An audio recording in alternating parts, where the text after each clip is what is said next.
नमस्कार। रोहतास परिवहन विभाग को लेकर कुछ दिन पहले महालेखाकार की रिपोर्ट आई है, जिस रिपोर्ट में खुलासा हुआ है कि परिवहन विभाग के द्वारा करीब 2 करोड़ 30 लाख रुपए का गबन कर लिया गया है, लूट लिया गया है, जिसके बाद डीटीओ राम बाबू के द्वारा नगर थाना में प्राथमिकी दर्ज कराई गई है। सोचिए कि किस तरह से ये बड़ा मामला सामने आने के बाद डीटीओ के द्वारा प्राथमिकी दर्ज कराई गई है। 4 लोगों को नामजद अभियुक्त बनाया गया है, जिसमें कहा गया है कि 2021 से लेकर 25 तक जो भी चालान की राशि थी, जो भी फाइन काटे जाते थे, जो भी राशि वसूल की जाती थी, उस राशि को कोषागार में जमा नहीं करके ये जितने भी 4 लोग आरोपी बनाए गए हैं उनके द्वारा पॉकेट में रखने का काम किया जाता था, निजी इस्तेमाल में उस राशि का उपयोग किया जाता था, जिसके बाद करीब 2 करोड़ 30 लाख रुपए परिवहन विभाग के लूट लिए गए। इस तरह की बात स्वयं डीटीओ राम बाबू के द्वारा दर्ज कराई गई प्राथमिकी में कहा गया है।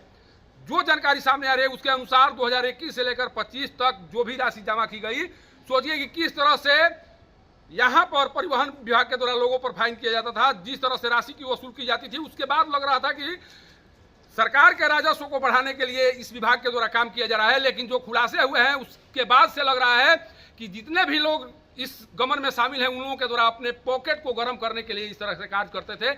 इस तरह से बिना हेलमेट पहनकर जा रहे लोगों को दौड़ाया जाता था।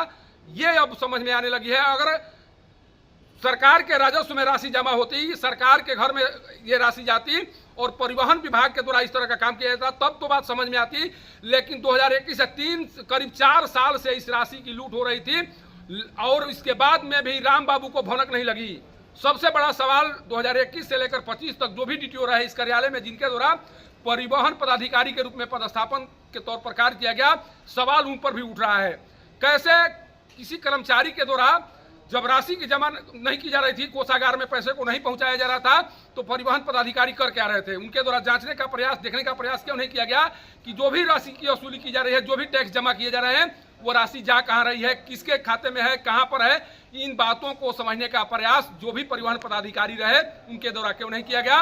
और जब नहीं किया गया तो यह साफ लग रहा है कि कहीं ना कहीं इस लूट में इन लोगों की भी मिली भगत है। अगर मिली भगत नहीं होती तो महालेखाकार की रिपोर्ट आने के बाद डीटीओ के द्वारा इस प्राथमिकी दर्ज नहीं कराई जाती, पहले ही इस मामले का खुलासा हो गया होता।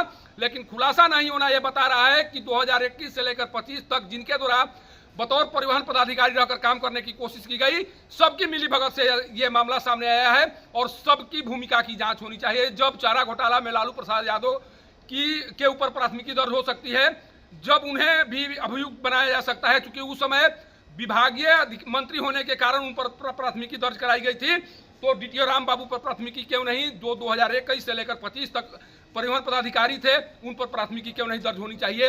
ये जो अधिकारी हैं उन्हें बताना चाहिए। कारण कि कस्टोडियन के तौर पर आप काम करते हैं, आपकी जिम्मेवारी है कि जो भी पैसे जमा हो रहे हैं वो कहाँ जा रहे हैं, कहाँ पर इस राशि का उपयोग किस तरह से हो रहा है, ये देखना आपका काम था। जो भी अधिकारी थे उनका काम था, लेकिन उनके द्वारा नहीं देखा गया, तो कहीं ना कहीं इनकी भी भूमिका संदिग्ध लग रही है।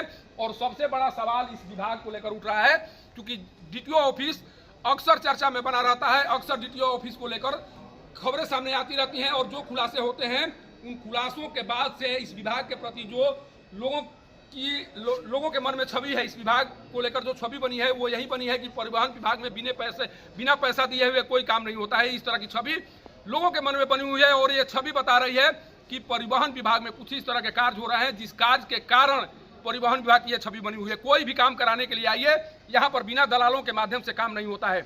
जब दलाल आएंगे, दलालों का सहारा लिया जाएगा, तभी यहाँ पर आप कोई भी काम करवा सकते हैं।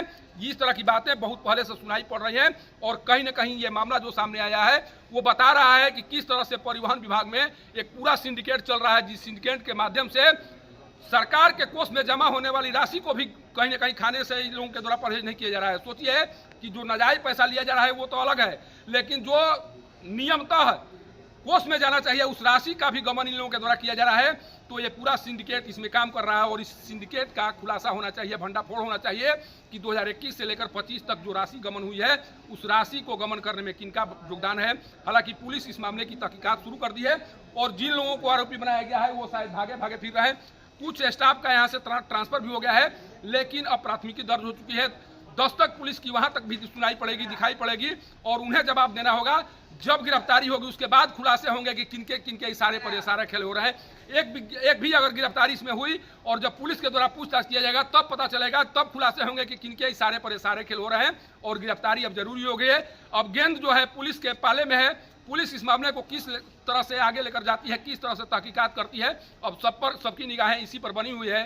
पुलिस की भूमिका महत्वपूर्ण हो जाती है, कारण कि 2 करोड़ 30 लाख की अगर लूट हुई है तो जिनके द्वारा लूट की गई है उनके द्वारा साफ तौर पर बताया जाएगा कि इसमें किसकी सहभागिता है, किनके द्वारा किनके इशारे पर सारे कार्य हुए हैं। इन तमाम बातों को जानने का प्रयास अब पुलिस को करना चाहिए और जो बेनकाब जो पर्दा डालकर यहाँ पर काम हो रहा है उस पर्दे को यहाँ से उठाने की जरूरत है, ताकि सरकार की राशि को भी बचाया जा सके और लोगों को भी परेशानी से बाहर निकाला जा सके। सासाराम के परिवहन विभाग से पब्लिक न्यूज के लिए सत्येंद्र चौबे की रिपोर्ट।